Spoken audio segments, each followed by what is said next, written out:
అయ్యా ఒక నిమిషం ఆగండి. పంచాంగ శ్రవణం. సారీ సార్, మీకు ఇంటిమేషన్ లేకుండా ఇంత హంగామా చేస్తున్నందుకు. సార్ ఈ రోజు స్పెషాలిటీ ఏమిటో తక్కువ చెప్పుకొని చూద్దాం. ఏ మధ్యంతర ఎన్నికలైనా వచ్చాయా? ప్రైమ్ మినిస్టర్ ఎప్పుడు ఎన్నికల గొడవే. ఈ రోజు మన అబ్బాయి సురేష్ పుట్టినరోజు అండి. వాడి పుట్టినరోజు? అవును సార్, అందుకేగా బాబుని ఆశీర్వదించడం కోసం అగ్రహారం నుంచి పురోహితుల స్క్వాడ్ ని పిలిపించేశాం. ఒక్కసారి అటు చూడండి, కేరళ బ్యాండ్ మేళం బ్యాచ్ లాగా ఎంత భేషుగ్గా వాయించేస్తున్నారో. ఏది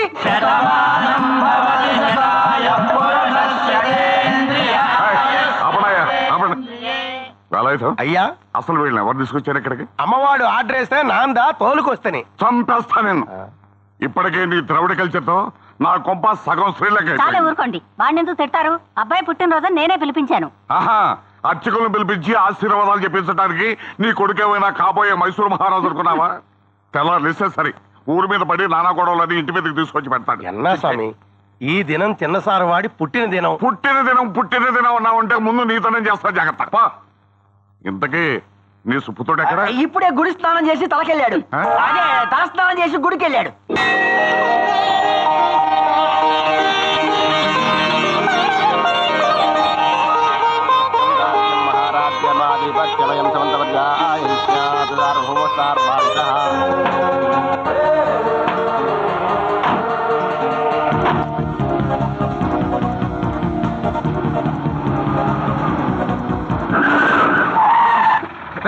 ఎదురే వచ్చేది కనపట్లా, కళ్ళు ఎక్కడ పెట్టుకుని నడుపుతున్నావు? కళ్ళు కనిపించదు నీకా నాక? రాంగ్ రూట్ లో వచ్చి ఎవరిదో రాంగ్ రూట్. పిల్ల పక్కనుంటే లెఫ్ట్ రైట్ తెలియదురా.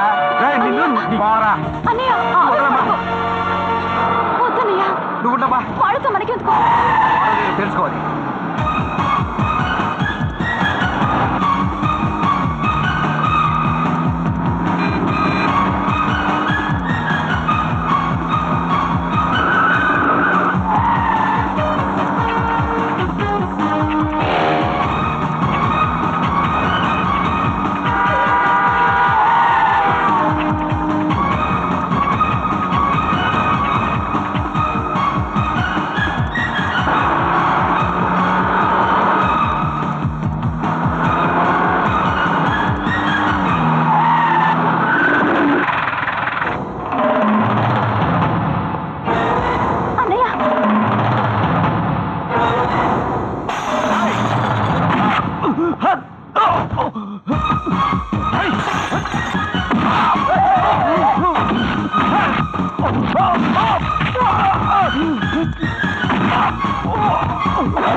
ఎప్పుడు జరిగింది? Lakshmi transport bossa? Sir sir sir sorry for interruption. మీకు ఫ్లాష్ న్యూస్. అది ఫ్లాష్ న్యూస్ కాదు, క్లాష్ న్యూస్. ఏడి వాడు? అడిగో కన్నా వందా.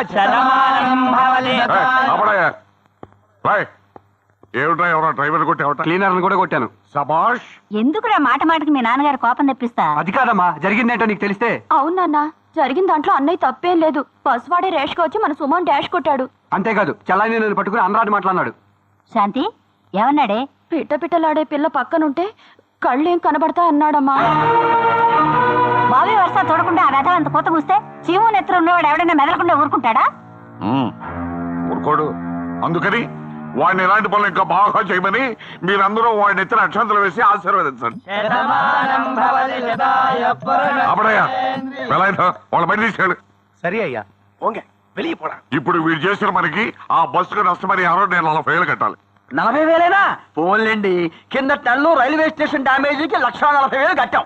అంతకు ముందు నెలలో సినిమా హాల్ డ్యామేజీకి 1,00,000 రూపాయలు కట్టాం. వాటితో పోలిస్తే ఇది తక్కువేగా? తక్కువే. మీదేమోయింది, కట్టాల్సింది ఏంటి కదా. నువ్వు నోర్మై అన్నీ ఆయన గుర్తు చేస్తూ ఉంటావు. మీ నాన్న అలాగే అంటారు. నువ్వు పైకి పదరా. నువ్వు రావే. భద్రాచలం సార్ ఇక వీడు బాగుపడే మార్గమే లేదా? ఎందుకు లేదు సార్? పోట్ల గిత్తకి ముక్కుతాడు వేయటం, ఇలాంటి పౌరబోతు కుర్రాళ్ళ చేతికి పసుపు తాడిచ్చి మూడేయమంటమే కరెక్ట్. నా మాట విని ఆ రామచంద్రాపురం సంబంధం ఖాయం చేయండి. నువ్వు చెప్పిందే కరెక్ట్. వెంటనే ఆ రామచంద్రపురం వాళ్ళకి ఫోన్ చేయి.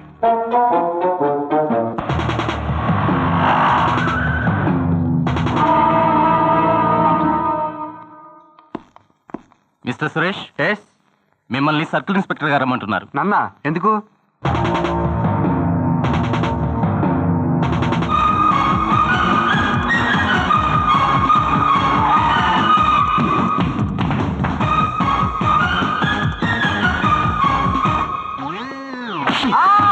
బచావ్ బచావ్. నిన్ను ఆగు, తొందరపడద్దు.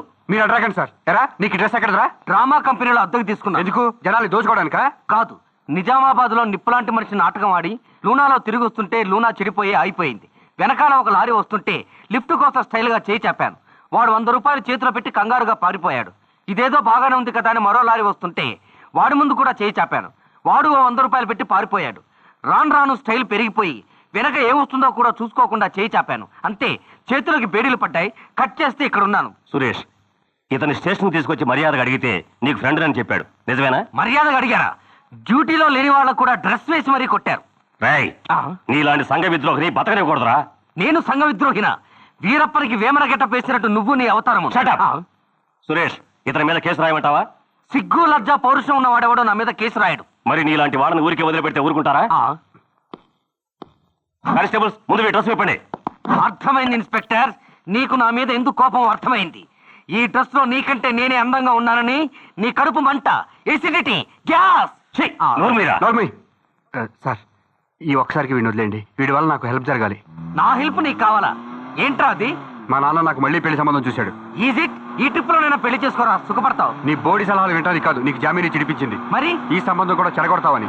ఇప్పటికే పరిగట్టుకుని 11 సంబంధాలను చెడగొట్టి మహాపాపం చేశాను. ఇక నా వల్ల కాదురా. అయినా పెళ్లి చేసుకోకుండా ఎన్నాళ్ళు ఉంటావు? అంతేగాని సంబంధం మాత్రం చెడగొట్టనంటావు. కోప్పడుకు బ్రదర్. ప్రభుత్వాన్ని పడగొట్టాలంటేనే 6 నెలలు పడుతుంది. పెళ్లి సంబంధం చెడగొట్టాలంటే కనీసం అరగంట ఆలోచించొద్దు. జో కరేగా ఓ మరేగా. ఇంతకీ పెళ్లి చూపుడు ఎప్పుడో ఇంకో 10 నిమిషాల్లో 10 బయలుదేరిపోతుంది. నిమిషాల్లోనా? అవును. అది కాదు. నువ్వే మాట్లాడుకో. జనకి వచ్చేసానండి. ఈ భద్రాచలం వాడు ఎక్కడ చేస్తాడో ఎన్నమో. వాడు పాపి, అంత తొందరగా చావడు. సార్, అరే నువ్వు ఇంకా బ్రతికే ఉన్నావా? ఇదిగో బాబీ, నువ్వు కాస్త టీవీ మూస్తావా? సార్, నేను షాపుకు వెళ్ళేసరికి ఆడపెళ్లి వాళ్ళు మన కోసం రాసిన ఉత్తరం అక్కడ ఎదురు చూస్తోంది. ఈ పెళ్లి మాకు ఇష్టం లేదని, మీరు అమ్మాయిని చూడటానికి కూడా రానవసరం లేదని వాళ్ళు ఖచ్చితంగా రాసేశారు. ఏమిటి, పెళ్లి చూపులకి రావద్దని రాశారా? క్షమించాలి, వార్తల్లో విశేషాలు ఇంకా ఉన్నాయి. మీ అబ్బాయికి పిచ్చి పట్టిందని, ఆ పిచ్చిలో అందరినీ కొడతాడని, మీద పడి కొరుకుతాడని. కొరుకుతానా? నేనా? సదరు పిచ్చి తగ్గించడానికి మీ వాడికి ఎర్రగడ్డ మెంటల్ హాస్పిటల్లో 6 ఏళ్ల పాటు ట్రీట్మెంట్ ఇప్పించారని మీకు శత్రువు మా ఆప్తుడు అయిన ఓ ఆకాశరామన్న ఈ ఉత్తరం రాశాడు. అబ్బాయ, ఎవడా ఆకాశరామన్న? కనబడ్డాడంటే కాళ్ళు విరిచేస్తాను. మీరు ఆవేశపడతాం కుల్. ఇంకా ఏం రాశాడో చదువు. ఏంటి చదివేది? అన్ని అచ్చు తప్పులే రాశారు. అప్రాచ్య ప్రసవ అబద్ధం. అన్ని కరెక్ట్ గా రాసుంటాడే. ఏంటయ్యా నువ్వు మాట్లాడేది? అక్కడికి ఏదో నువ్వే స్వయంగా రాసేట్టు మాట్లాడతావు ఏంటి? ఆహా, నువ్వు మరీ ఎక్కొద్దు, నువ్వు మరీ తొక్కొద్దు. భద్రా బాబీ. రాస్కెల్, నా కొడుకుని గురించి అంత చండాలుగా రాస్తాడా? ఆ రాసిన వాడి నాశనం అవ్వా. పై చేతుల్లో చెదల పుట్ట. వద్దంటే మీలాంటి సీనియర్ల శాపం ఒక్కటి చాలు. ఏక్ నిరంజన్. అమ్మవాడు చుమ్మా ఊరుకున్నా నా ఊరుకోమాటే. వాడి చేతులకి కుష్టు రావాలి, వాడి కాండ్లు పడిపోవాలి. ఎన్నా సారవాడు కాళ్ళు చెక్ చేసుకుంటాడు. చెక్ చేసుకోవడం లేదు. ఆ లెటర్ రాసిన వాడిని ఏ కాల్తో తంతే బాగుంటుందా అని తీవ్రంగా ఆలోచిస్తున్నాను. భద్రాచలం ఫోన్ నెంబరు వాడు అంతు చూస్తాను. వద్దునన్నా, వాళ్ళని చంపేస్తే మాత్రం నా మీద పడ్డ మచ్చ చెరిగిపోతుందా? బాధపడుతున్నావా అన్నయ్య? బాధ కాదమ్మా, వాళ్ళు నాకు పిల్లని ఇవ్వకపోయినా పర్వాలేదు, కానీ వాళ్ళు నన్ను పిచ్చివాడిని అన్నారే, అదే నా బాధ, నా ఆవేదనమ్మా. వాళ్ళెవరో అన్నారని పోతావేరా? వద్దు, ఇంకెప్పుడు నన్ను పెళ్లి చూపులకు పిలవద్దు. వద్దు. పిలిచినా రాడు. జో కరేగా ఓ మరేగా. నువ్వు పద బ్రదర్. ఏమిటండి ఇది? ఏం చెప్పమంటావు జానకి, ఇదంతా మన కర్మని సరిపెట్టుకోవటం తప్ప. పదండి. ఏంటి బాబీ, మన ఓనర్ గారు అబ్బాయికి మొన్నొచ్చిన సంబంధం కూడా చెడిపోయిందటగా? చెడిపోదా మరి? ఫేస్లెస్ లేడీస్ అంతా పెళ్లి చూపులకు వస్తే ఎలా? మన సురేష్ కాబోయే భార్య మెరిసే మధుబాలలాగా, ఉరిమే ఊర్మిలలాగా చమక్కు చమక్కులాడాలి.